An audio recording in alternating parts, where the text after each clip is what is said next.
Сайн бацгаана уу? Сайн байцгаана уу? Улан байна. Султан байна. Чиг ярих уу? Чигээрээ. Яа.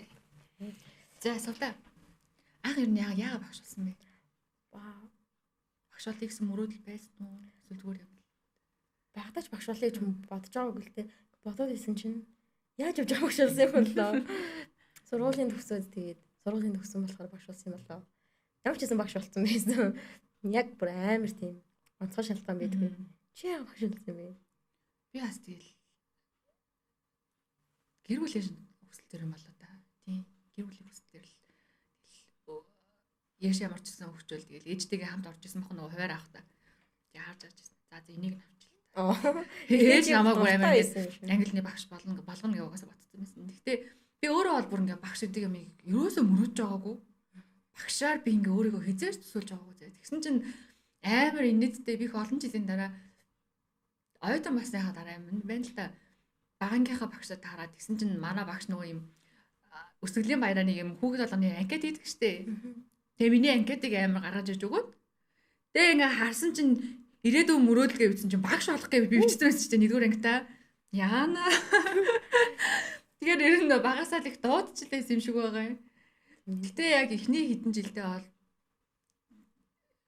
ингээд юм би чинь багш шүү гэдэг юм надад ерөөсөө сууж өгдөггүйсэн шүү дээ. Надад бас яг адилхан шүү. Багштаа гэж юусоо хэлж чаддгүй. Нөгөө хинэ ерөөсөө хэлж чаддгүй байсан шүү. Тийм шүү дээ. Би бас яг тэгдэг байсан. Тэгээд ингээд багшаа гэдэг тэгэхээр хулан багшаа гэдэг тэгэнгүүт амар сайн сонсоод нөгөө нэг юм хүүхдүүд чинь ингээд хулан имээ гэдэг хэлүүлж байгаа юм шиг надад амар юмгүй сонсогдож байсан. Ерөөсөө хүлээж авч чадахгүй би бол багш биш ээ. За тэгж байгаа л нэг юм өөр мэрэгжилтэй болсон даа гэсэн шиг юм боддог байсан л та. Гэхдээ ингээ хараад байхад нөгөө хүүхдүүд том болоод юу болох вэ гэдэг цагдаа болно, босс болно гэж хэлдэг. Багш болно гэдэг хүүхд бүр хайг цөөхөн болцсон байна тий. Ер нь бол баг сонсогдгоо баг байх нэ. Цагдаа болно гэдэг, эмч болно гэдэг, дуучин болно, босс болно, захирал болно, ерөнхийлөгч болно гэж ярьдаг тий. Тийм байна. Анхны хичээл чи ямар байсан бэ хулан багшаа? Анхны хичээлийг санаж байна уу? Саналгүй яхад гэж. 3 жилийн өмнө штэ. Би бол амар сандарч байсан. Тийм, сандрал бүр хамгийн тийм. Багш нар чинь нөгөө өмнөх 40 минутынхаа хичээлийг одоо өмнө бэлддэг штэ. Би тэгээд оройн бэлтжээ. Нөгөөдгөө ингээд унтахаасаа өмнө толгойн дотроо зааж ингээд төсөөлөөд. Би тэгээд яг миний анхны хичээл бол биш ээ. Гэхдээ яг 3 дахь хичээл байсан юм болов. Би ингээд орондоо орчоод за ингээд хамаагүй юм жин тан гэсэн мөртлөөл дотроо ингээд төсөөлөөд яг нөгөө анги руугаа орсон хичээлээ зааж ингээд за би ингээд оронгуудаа эхлээд тэгж хэлээ шүү дараа нь хийгээ шүү ингээд шүү гэж бодоод унтсан байхгүй юу. Тэгсэн чинь шөнөн зүүдлээд хичээлээ зааж ингээд тэгээд амар нөгөө хичээлээс янзын ороод за баяртай хүүхдүүдээ дараагийн хичээлээр уулзъя гээл хаалгаа нээсэн чинь сэрцэн. Би бүр амар тэгэнгүүтээ сандраа яана. Шөнжин зүүдэлж очиад хичээлээ заагаад амар гармаар ингээд чичээл сандраад тийжсэн. Гэтэ ингээд яг оронгууд ингээд амар сандарсан хэрнээ ингээд хичээлээ эхлүүлснийхаа дараа миний сандрал айгүй ингээд халуун болчихсон юм шиг санагддаг штеп.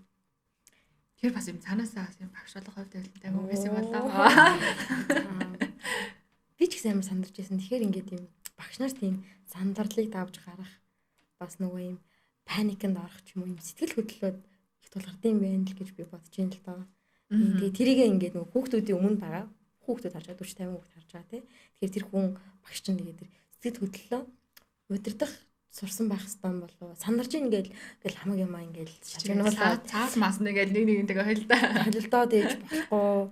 Тэгээд нөгөө зарим нэг юм тий байхгүй ч болно шүү дээ багш одоо нөгөө хэлэх гэжсэн юм байхгүй болгоод паник тавч юм ингээд.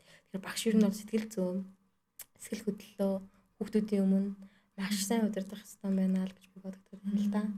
Тийм ээ шүү. Та юу сэтгэл хөдлөлөө хэрэг юм илэрхийлдэг вэ? Тэр чадвар ер нь сол шүү дээ. Би чинь тэгээд уурлангууд ингээл нэг жоохон болонгол төрс гээл нэг уурлаад тэгэнгүүтээ ингээл нэг хүүхдийн хийсэн үгэнд газ гомдоод манай нэг багш хэлжсэн байхгүй ингээд тэр ангид нэг юм 12 юм бэ гэдэг ангид нь ус услахч байдаг байхгүй арталт нь тэгсэн чинь нэг өдөр нэг манай нэг юм ахмад багш орж ирээд ус аваад гарсан хичээлийн дондор тэгээ би хичээлээ заачаал гарсан чинь багш нар өрөөнд орсон чинь нөгөө багш маань тэгдэ чи яар хөөргөө юм бэ? Яасаа гэдгсэн чинь бүр нэг юм эхнэр нь нэг юм нөхөртөө гомдож байгаа юм шиг хүүхдүүдэд ч гомддог юм байна шүү дээ. Амар өрөвдөлтөө царай гаргаад тэгээд яасан юу болсон чи яагаад тэгтлээ гомдсон зогсож ийсэн гээ. Чи бүр ингээ самбарын өмнөстэй амар юм бороод норцсон ингээ гүлэг шиг харагдаад байсан. Яг нэг мөхөрдөл тэгж байгаа юм л та тэгсэн чинь юунд гомдсон чи гэдэг. Таалуур хийгээгүй юм зүвээсээ. Би өөр тэгтлээ гомддог чи хүүхдүүдээ шууд гомдонгууд ингээ нөгөөтөө илэрхийлээд уурлангууд зүгээр төс гээл нэг уурлаа. Баярлангуудаа бүр ингээ цогцож багцаа. Шууд гаргацдаг тийм төрлийн багш юм даа л гэж өөрийгөө боддог шүү. За. Чиний хувьд? Миний хувьд 2 жилийн туршлагаасаа ярихад эхний жил бол сэтгэл хөдлөл гэдэг зүйлийг бүр баг байдгийг ч мэдгүй. Уурлах үедээ уурлаа, уйлах үедээ уйлаа. Гинт жоох юм дээр бүр ингээл баярлаа. Эсвэл бүр ингээ гомдож байлаа. Бүр миний сэтгэл хөдлөл бол ингээл дээшээ доошоо. Тэрийг дагаал манай хүүхдүүд одоо ингээ хараад байхад манай хүүхдүүд бас багш ингээл уурлангууд бүгд ингээл биеэрэл. Миний сэтгэл хөдлөлтөө нийц гэж бас манай хүүхдүүд нэгэн зовсон бэ юм шиг санагдаж байна. Тэгээд тэгэхээр багшийн сэтгэл хөдлөл одоо миний сэтгэл хөдлөл манай хүүхдүүд бол шууд тусдаг ерөөсөн. Одоо ингээ хүүхдүүд яхаар ингээ царайг ингээ харангууд би ингээл гонигтай болоод ирээл ингээл гониглал хичээлийн юм бол манай хүүхдүүд ерөөсөн миний удаас нэг хизээч тийм ачиргалтай бүр ингээл баярлж исэн юм одоо байхгүй. Тэгэхээр ингээ миний сэтгэл хөдлөлт тэднэр тааруулаад би бас заримдаа тэдний сэтгэл хөдлөлт бас орсон явж идэг гэсэн. Ингээл манай хүүхдүүд нөгөө шалгалт өчөөд ирдэг. Тэгэл ингээл тэглээ ингээл шалгалтны нөгөө стресстэй ингээл байгаа байдлаа ингээл гарангууд би яг өөрөө шалгалт өчөөд ирсэн юм шиг болоод ингээл бүр ингээл баг өөрөө F авсан юм шиг л ингэждэг гэсэн. Тэгэхээр би одоо сурагч одоо миний сурагч бид хоёрын сэтгэл хөдлөл бол ингээ яг ингээд нэг ингээд дуурайдаг гэсэн санагдаж байна. Тэрнээс шалтгаалаад багш чинь ер нь бол хамаагүй ингээд дээшээ доошоо байж болохгүй юм байна. Гэдгийг ер нь бол сүүлийн үед ер нь бол ойлгосон. Тийм шүү дээ. Надад айгуу гоё жишээ байгаа. Жишээ. За. Би чинь 8 дугаар ангийнханд бас нэг хичээл заадаг шүү дээ. IQ. Тэгсэн чинь нэг өдөр яг нэгд өдөр байсан байхгүй юу? Тэгээ тэр ангийнхныгаа бас шинээр авцсан. Би тэг дөнгөж бас нэгэндээ тасаа явж исэн байхгүй. Нэг 2-7 хоногийн дараа юм уу та? Нэгд өдөр байсан. Би яг орж ирэл угаасаа нэг сэтгэл зүй айгаа муухайсан байхгүй юу? Өмнөх шөнөө амар унтаагүй ингээ хашил маршил хөдөлсөн. Би маань амар тавгүй айгүй ууртай байсан тэр өдөр. Тэгээ ямар ч ингээд нэг цагийн хичээлийг заагаал гарсан. Тэгсэн чинь хоёр охин ингээд гадаа гараад ярьж ин л та хоорондоо готлоо өмсөх зураад. Тэгээ би ингээд ангидаа суугаад үлдсэн дараагийн хичээлдээ бэлтжижсэн яг дуун сонсгож исэн байхгүй. Тэгсэн чинь ингээд их өдөр ингээд муухай эхэлчихээ тэр 7 хоног тэр чигтээ муухай байдаг шүү дээ юм шүү дээ гэж ярьжсэн аа. Багшийнхаа урт байгаа юм болоо. Тэнгүүд би амар зоог тусаад бодож байгаа байхгүй юу? Нэрээ юу л энэ хүүхдүүд чинь яг ямар хөө сэтгэл зүйтэй орж ирлээ. Тэгээ одоо гарч чаад яг юу ярьж ийн гэж бодсон чинь ангид орж ирэхдээ бүр амар сэргэлэн цаа байсан цаа тэр хоёр. Тэстэ хамралтын өдөр юу хийснээ хоорондоо яриад инээлтэд орж ирчээд гарахтаа ингээд нэг өдөр муухай эхэлчихээр ингээд тэр 7 хоног чонго муухай ядагтаг ингээд хоорондоо яриа гарч ийн тэгэхээр миний сэтгэл зүй тэр хүүхдэд бүр ингээд амар нөлөөсөн байгаа зү. Тэгээ би бас тэрийг бодоод за хэвээ бүр ингээ муухай байгаа бол тэрийг багш бас барьж авах хэрэгтэй юм. Ил гарах ёсгүй юм гэж яг бодож байсан. Тэгээд юм хайгаа явж исэн чинь интернетээр нөгөө mirror neuron гэдэг мэдрэлийн систем neuron тийм хоёулаа нэг ярилцчихсан. Тэр ингээ тархинд хоорондоо холбоотой mirror neuron гэдэг хэсэг мэдрэлийн хэсэг байт юм байл та. Тэгээд тэр нь яад юм гэхээрээ одоо хүнийг хараад тухайн хүнийг гаргаж байгаа харан шин сэтгэл зүгээс нь шууд нөгөө ташиг нөгөө хүндээ шууд тусаад адилхан тийм нөгөө нэг сэтгэл хөдлөл мэдрэмжийн хүн ас авч идэм байл л да. Хин нэгэн хэрвээ гуниглаж явах юм бол тэрийг нь харчаад нэг mirror neuron ажиллаад гуниглаад эхэлдэг ч юм уу шалтгаангаар тий. Тэрний ингээ хамгийн инээдтэй одоо хамгийн энгийн жишээ нь нөгөө хүн ингээд таньдагч байсан годомжаар ингээ хин нэгэн чавруу ингээ инех юм бол чи ингээ өөрөө ирэхгүй инээдэг штэ. Тэр нь нөгөө mirror neuron чинь ажиллаж ийн гэсэн үг юм байна л да. Тийм тэгэхээр чин хоёул нэг mirror neuron-ы тухай ярилцж байгаад оо яагаад бид нар сэтгэл хөдлөлөө багштай байх хэрэгтэй юм. Энд чинь бүр ингээд ер нь бол ингээд нөгөө багш хүн чинь эртнээс нөгөө мэдж байхгүй яа гэж тий. Нөгөө багш хүн чинь зөвхөн хүүхдэд нөгөө нэг боловсрал олгох биш өөртөө нөгөө нэг ингээд бас ямар нэгэн байдлаар нөгөө апдейт хийх хэрэгтэй. Би чи ерөөс ингээд тарих барихны талаар ерөөсөө судалдаггүй байсан шүү дээ. Багш хүн чинь ингээд тарих судлаад явах зүг юм уу гэсэн ойлголттой байжгаад хоёлоо mirror neuron-ы тухай олж мэдчихэд энэ багш хүн чи ер нь бол жоохон тархины тухай тархинд болж байгаа процесс суралцах үед тархинд ямар процесс явдгийг тий уурлах үед ер нь ингээд ямар процесс явдгийг гэдэг нэг жоохон анхны мэдээлэлтэй байх хэрэгтэй байна гэдэг хоёлын мэдээж авсан тий. Тэгээд тэр ер нь бол ухаан гэдэг чинь тэгэл тархил явж байгаа шүү дээ. Тэгэхээр тийм шүү дээ. тархиг бол судлахаас өөр тийм аргагүй зүйл байгаа байхгүй юу? Тэгэхээр миний жишээн дээр одоо ярих юм бол багшаал тий. Ямар нэгэн тийм сүрэг сэтгэл мэдэрч явах юм бол тэрийг ангитай гарах ёсгүй юм байна. Хаалт хийх сурч та хаалт хийж тийм сурах ёстой юм байна гэдгийг бол тэндээс ойлгож байгаа шүү дээ тий. Зүгээр ингээ минор ажиллаулчаал тий би уртаа ингээл уурлаад хүүхдүүд нийтээр нь амар тийм муухай тавгүй байдалд оруулаад байх ёсгүй юм байна. Тийм шүү дээ. Ер нь бол багшийн сэтгэл зүгээс хүүхдүүд ерөөсө болтож чаддгүй тий. Багш хичнээн ингээд аж аргалтай байж хад тэнд тэр хүүхд ингээд гуниглаад ингээд суух боломж гардгүй шүү дээ. Багш ингээд амар ууртаа ингээд байж хад хүүхд ингээд тэнд ерөөсө амар аж аргалтай ингээд байж чаддгүй тий. Багшийн тэр ямар сэтгэл хөдлөлтөй байгаа хүүхдүүдэд шууд нөлөөлдөг шүү дээ. Бие барайл. Хамаг юм ингээд хэлдэг шүү дээ. Тийм. Тэгэхээр хүүхдүүд чинь угаасаа нөгөө сэтгэл хөдлөлөө удирдах одоо нөгөө нэг юм арга барил олоог байгаа хүмүүс. Тэгэхээр шууд тэр нь бол илүү баг нөлөөлж магадгүй нас бий хүрсэн хүнээс те. Тэгэхээр багш нь бол нэгдүгээр сэтгэл хөдлөлөө өдөртөө сурах зайлшгүй хэрэгтэй байна гэдгийг нь бол ойртой ойлгож байгаа. Тэгээд жишээ дурдах юм бол би чинь бас сэтгэл хөдлөлөөрөө ер нь бол хичээл заасан үе зөндөө байна. Тэгээд нэг ангид ингээд нөгөө нэг болохгүй байгаа зүйл дээр нь ингэж ууралчаад нөгөө сэтгэл хөдлөлөө барихгүйгээр дараагийн хичээл рүү орчдаг. Тэнгүүтлээ нөгөө зүгээр байсан хүүхдүүд рүүгээ нөгөө муухай сэтгэл хөдлөлөөрөө дайраад иддэг. Тийм үе бас зөндөө байсан юм байна. Тэгэхээр яалтчгүй тэр үед бас энийг хэрвээ миронер нэг хэлж ойлгосон бол тий. Тэггүй л байх юм да. Тийм ээ. Тэгэхээр чиний ярьж байгаагаас бас юу байлаа л да. Одоо зөвхөн багш орж ирээд нөгөө сүрс сэтгэлээ ч юм уу гоё байгаагаа ч юм уу өөрийнхөө эмоцийг хүүхдүүдэд тараахаас гадна тухайн нэг хүүхдээс ирж байгаа эмоцийг багш бас mirror хийж авах нь шүү дээ. Тийм шүү дээ. Тэгэхээр хоёр талтай. Хоёр тал талын хоёр тусгал юм. Яг нөгөө чи ярьсан чинь миний хийдэг үйлдэл л да. Нэг ангид ороод нэг хүүхэд нь үгэн орохгүй ингээ намайг уурлуулангууд яг тэр ууралсан чигээрээ дараагийнхаа анги руу ороод хамаг юм их ягаа ичдэг юм байхгүй юу би. Уурлаа хастаа хүүхдүүд муухай гэж зурд нэр тэр чигээр нь хамруулаад тэгэхэд те нэг ангид одоо чинь 15 хүүхэд байлаа гэхэд нэг л хүүхэд өмгөлж байгаа шүү дээ яг үнэндээ. Нэг л хүүхэд өгөнд ч нарах байгаа магадгүй нэг л хүүхэд заасан юм чинь болох байгаа тий. Тэгтэл ингээд нийтээр нь хамруулаад өөртөө тусгаж аваад нөгөө хүүхдийг хүүхдүүд муухай. Хүүхдүүд миний хичээлд дургу намайг айлгаддаг. Тэстэ энэ ингээд орхооч үзье яд чинь теста гэж ингээд бүр ингээд ангиар нь хавруулцдаг штэ би бол. Тэгэхээр яг хавар надад ийм асуудал айгүйх гарч ирсэн байхгүй юу? Нэг анги дээр нэг хоёр хүүхэд надад бүр айгүй төвтэй байсан. Үгэнд орохгүй. Тэгээд муха хийлээ намаас гомдосон. Тэгэнгүүт нь би бүр тэр чигээрээ яваад хүүхдүүд муухай. Би одоо ингээ муу багш юм байна. Амаа хүүхдүүд үзэн яд юм байна. Би ер нь барилчээ гэдэг. Хичээлээ бол амар гоё ингээл нэг mirror чинь бас ойлгоцсон байгаа шүү дээ. Тэгээд ингээл амар гоё ингээл инээж байгаа заачаал хаалга хаагаал гарангуудаа багшийн өрөөнд ирэл би яа хэвээр хүүхдүүд аюу хэцүү байна. Хичээл заахстай аюу муухай байна. Надад амар хэцүү байна, муухай байна гэл дандаа гомдолтой байсан. Тийч чи нэг амар гоё инээгээд ирсэн шүү дээ. Яагаад тэр асуудал яаж вэ гэхээр би бас энд тгийн подкаст ухаад чи хүм тэгэл байнгын тэр нөхцөл байдалтай байгаад иж болохгүй шүү дээ тий. Нэг асуудал тулгуусан бол шийдэл олох хэрэгтэй. Тэгээ хайж явж байгаад би бас нэг юм подкаст сонсч байсан байхгүй юу.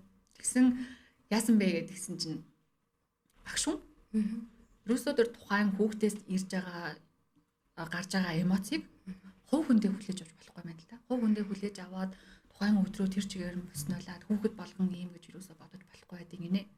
Ягаад тэгэхээр хамгийн сайн хүүхэд хүртэл өмөлдөг, янз бүрийн аш авир гаргадаг өдрүүд байдаг. Тэгэхээр энэ хүүхэд ингээд хулан учраас тийм ааш гаргаагүй шүү. Зүгээр л магадгүй maybe өөр асуудал байгаа.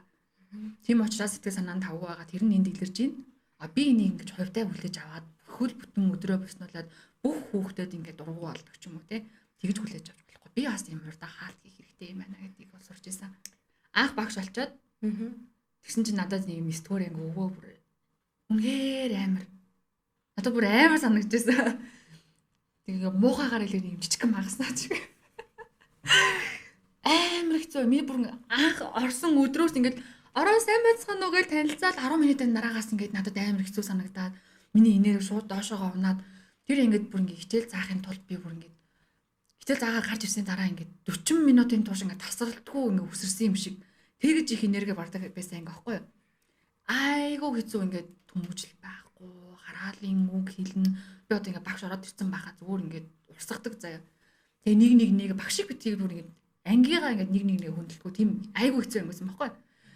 Тэгэл та яман зүрийн аргаар үзэл аваа нэг гайгүй болол за хаста одоо зүрч мүү гэж бодож исэн чинь нэг өдөр хичээл дээр орж исэн нэг байн бүр ингээд ирц авч исэн чинь амар уурлаад ууж муурахгүй. За ингээд тэр байна уу гэж хэлсэн чинь дуурахгүй суугаа. Би байгааг нь хараад байгаа шүү дээ. Над руу харсан юм намайг харж доош хараа суугаад. Тэнгүүт нь би ингээд дүүс гээл уурлаад эмоц авах байж чадаагүй. Юун таваарлаад байгаа юм чи яатсан чи гээл. Чи дандаа надад игдэг. Тэгээ бүр ингээд ангиар нь тэр чигээр нь хамруулаад нөгөө хүүхдүүдий чинь бүгднгээ нь уурлаад хичээлийн 40 минут би хичээл заагаагүй заяа би боллоо. Танад би чадахгүй маань би 9 сараас хойш би ингээд та нар намайг ингэж зоож ийн биз та. Ямар байлаар хүүхдүүд байгаас та уурж гарсан би өөр тэндээ төчгнээс та уулааж ирээл тэгээд би баа цаас гаргаж ирээ бич та нар гээл. Надад хэлмээр байгаа уруу өгөө бич. Яагаад ингэж байгаа тэрийгэ бич. Яа би бүр ажиллаж байгаа. Тэгээ би бүр гараал хаалгаас аваад гарцсан заяа. Гадаасаа зогсож байгаа. 10 минутын дараа яваад орсон чинь бүгдээрээ юм биччихтэй. Тэгээ би бүр уурсаар байгаа тэр 40 минутын хичээлийг дуусгацсан заяа. Тэгээд гарсныхаа дараа нөгөө бичгнүүдийн захиануудыг уншиж ирсэн чинь нөгөө хүүхд маань нөгөө нэрийг нь бичлэгүүгээр авч байгаа шүү дээ. Тэгсэн чинь нэрээ бичиж байгаа биччихтэй багшаа. Уг нь бол танаас болоогүй. Би ингээд өмнөх цаг дээр нь биеийн тамирын хичээлтэй байсан. Тэгээд бидэд ингээд хоёр баг болж байгаад өөр ангитай ингээд волейбол тоглосон чинь манай баг хожигдоод би тэр нь ингээд уурлаад эмоцоо барьж чадаагүй. Тэрийгээ би ингээд энэ ангид ирээ гаргах юм агш уурчлаарэ гээд. Тэгтэл би тэнд бүр ингээд шал өөр юм болж байгаа шүү дээ. Тэр хүүхдийн уурсан шалтгаан ингээд шал өөр байхад би ингээд би ухраас хулан ухраас тэр хүүг надад тийм зан гаргаад байна гэд амар тэрийг ингээ өөр төрөө тусгаж хүлээж аваад уурлаад тэр чигээр нь 40 минут хичээл самраа хийсэн байгаа байхгүй юу. Тэгэхээр хүүхдийн те хичээлд ингээ жоохон дурамчхан байгаа ядраад байгаа шалтгаан бол зөндөө байгаа. Тэрийг багш өөрлөгөө хор хүн рүүгээ оруулахгүй байх хэрэгтэй юм байна. Заах хэрэгтэй бол хичээлээ заагаа гар магадгүй дараа нь те нөгөө хүүхдэд додож байгаад бол за чи яасан яагаад ийм байв гэдэг ч юм уу. Тийм эмоцоо барих шаардлага бол багшд амар ихтэй байлээ. Тэр жишээ дээр бүрстэй амар би ботчоо тэгээд ямар тэнийг юм бэ тэр хүүгээ тэгээд волейболын тэмцээн дээр ингээ хожигдснаа жоохон тавгүй байсныг би ингээд амар надад ингээд ийм юу гэдэг лээ. Үс санцсан юм шиг. Тийм надад үс санцсан юм шиг амар хүлээж аваад 40 минут ингээд ачигт л оролцсон байгаа. Хүүхдүүд нь бүлтээгээд бүр тэгээд нөгөө хэд нь амар бүлтээгээд багшаастай бас тэгээд амар уушлараа гэдэг нөгөө хүүхдүүд бас ингэ бичсэн. Тэгэхээр залуу багш нар байх юм бол тий ямар ч хүүхэд хамгийн сайн хүүхэд үртэл хэцүү аш гаргадаг шүү. Тэрийг өөр дээрээ битээ тусгаж аваарай. Тийм шүү дээ. Тухайн 40 минутын хичээл тэн дээр байсан эмоц муухай эмоц байх юм бол тий тэндээ ангитай үлдээгээд гараад дараагийн анги руу орж явах хэрэгтэй байна гэдгийг бод би тэн дээр амар сурж ирсэн. За тэгэхээр хулаа нөгөө багшийн сэтгэл зүгээс багш ууртай байх, баяртай байх, стресссэн байх. Багшийн янз бүрийн сэтгэл хөдлөлөөс хүүхд юусоо болтож юусоо чадахгүй байгаа гэж би энэ бол бодоод байгаа. Ингээд хүүхдүүдээ харахаар ингээ зарим өдөр хүүхдүүдэд уршмаар санагдаад амар баяртай орж ирдэ штэ. Хичээлээ бүр ингээл инээгээл зааж махаар хүүхдүүд яг дагдаг байхгүй юу? Багш өнөдөр бүр яагаад юм баяртай байгаа юм бол гэсэн өөрийн мэдлэг нөгөө хүүхдүүд инээ натаа хамт инээцэн явж байдаг. Тэгэхээр ингээд тэр угаасаа ингээ ажиллаад байгааг нь бас ангийнхан нэрээ хараад байгаа. Тэгэхээр багш бол яалтчгүй сэтгэл хөдлөлөө барьж ах хэвээр. Тэгээд Mirror нэг юусэн мэдсэндээ юу нь бол баярлаад байгаа шүү дээ. Тэгэхээр ингээд юм хайж судлаад гарц гаргалгааг олчих юм бол тэр нөгөө нэг бүр яхаа учраа мэдхгүй байгаа ингээд галзуурхын нааханд яваад байгаа асуудлаас шийдэх боломжууд ер нь бол зөндөө байгаа тий. Бүр нэг юм терапинд яваад ингээд йогт яваад ингээд өөрийгөө бүр ариусгах гэдэг гарц гаргалгаа ер нь бол хайх юм бол бас байгаа тий. Юм айгаа энгийнээс эхэлдэг байх нь шүү дээ тий. Асуудлын шийдэл гэдэг чинь заавал тийм амар том зүйл байх шаардлага байхгүй. Битгой чинь жишээ нь тий тэр бүр ингээд одоо ингээд амар инээгээ ярьж байгаа ч гэсэн тухайн үед л айгүй стресс жисэн асуудлууд шүү дээ. Амар зовж ирсэн шүү дээ бит хоёроо тий. Болохоо байхаараа уйлдаг нэг. Тэр хүүхэд надад тэгэж хандаад байна. Эсвэл би ингээд тэр хүүхдүүдийг ингээд байна. Яах вэ гэл амар хувийн орон зайлгаа оруулж гомсдог гэж. Тийм. Багш байжиж бүр намааг ингээд бүр үн цэнээр мөнгө бүр үзий ядаад байгаа юм шиг өөр дээрээ бүр амар хүн дээр тусгаж авдаг гэж. Тэг хэрөөсөө хэрэггүй л байсан юм л. Тийм. Тэгээ асуулын шийдэл бүр айгүй энгийнтэй явж байгаа л нэг mirror гэж байд юм байна гэж мэдээл нэг подкаст сонсоод тэгэл тэр асуулыг ингээд шийдсэн байна гэдэг чинь мэдгүй байсан зүйлийг хүн ингээд мэддэг болоод ирэхээр бас зүгээр тархиндаа бас ингээд юм мэдээлэл. Тэр асуудлууд маань жижигхэн болж шүү гэх тэгмүүд за угаасаа л юм байд юм байна. Mirror гэдэг чинь угаасаа л ингээд ялчиж байгаа юм байна. За болчих дөө гэд за энэ угаасаа mirror ажиллаад байгаа юм чинь ингэж байгаа юм чинь би нэг амар хүндэр хүлээж аваад яах юм бэ гэж бодсон чинь айгүй өөрөөр харж эхэлсэн. Тэр асуудал. Түүнээс биш уртаа хүүхдүүд байж л байгаа. Уртаа багш тэр ингээд одоо болтол байж л байгаа.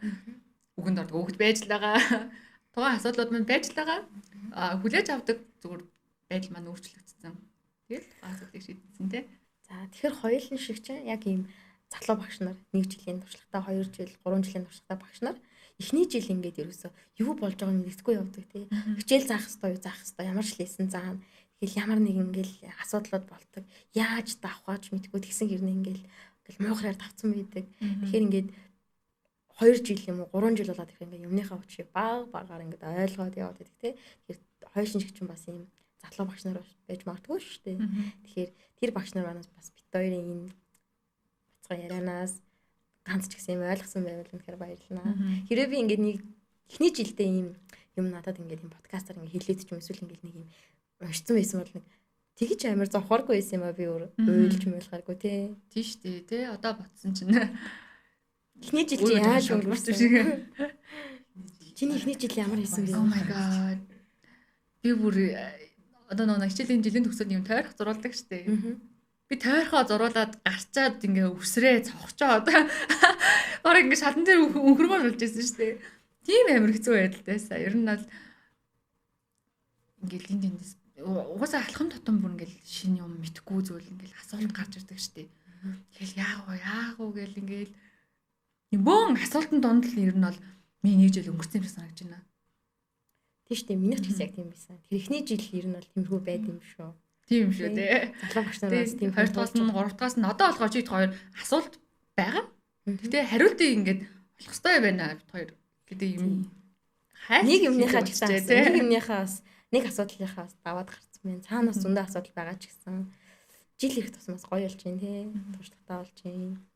За энэ хүрээд хоёлаа подкаста дуусгах уу? За тийм. Бид хоёртай байсан баярлалаа. Баярлалаа.